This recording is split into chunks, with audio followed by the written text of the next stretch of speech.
Sure, with an e-bike, you can pedal it around and sweat less than on your regular bike, but what's inside of it?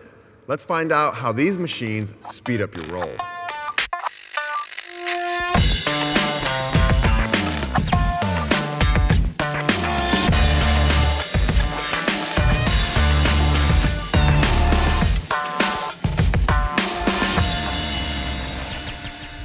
Have you ever wondered what kind of witchcraft and hocus pocus makes your e-bike work so well? There are essentially 5 components that the clever science people have managed to wedge into these small machines that all work together to propel you. Let's start with the motor. In this bike, it's in the rear hub, which is probably the most common placement and is a good balance between affordability and efficiency.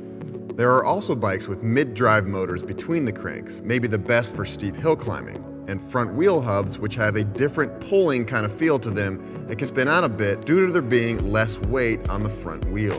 While this bike has a 250 watt motor, which is at the lighter end of the spectrum because it's a lighter bike, up to around 1,000 watt motors are available on bikes designed to carry much more cargo. Now this is my favorite bit, the torque sensor. This is the magic gizmo that increases the power input as it senses you pedaling harder without the need for any on-off buttons or throttles. None of this would work without a power source. Some batteries, like this one, are tucked away in the frame itself. Other bikes have a detachable battery, meaning you can charge it wherever you want, but you don't get quite the clean lines you get when the battery is internal.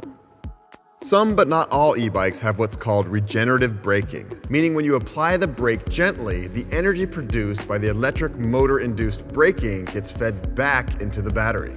This extra recharge can extend your range significantly, depending on how hilly your ride is or how many stoplights you stop for.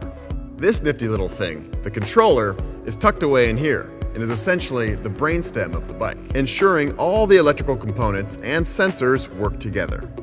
This unit controls other technology like automatic lights and wireless connectivity, changing riding modes and interfacing with apps on your cell phone. There's also a fob, which can activate the bike via the controller's proximity sensor.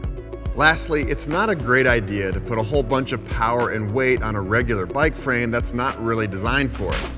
That's why good quality e-bikes like this one have a frame that's been designed specifically for these electrical components, with weight and increased speed taken into account. For more bike tips and tricks from Pure Cycles TV, click the link to subscribe.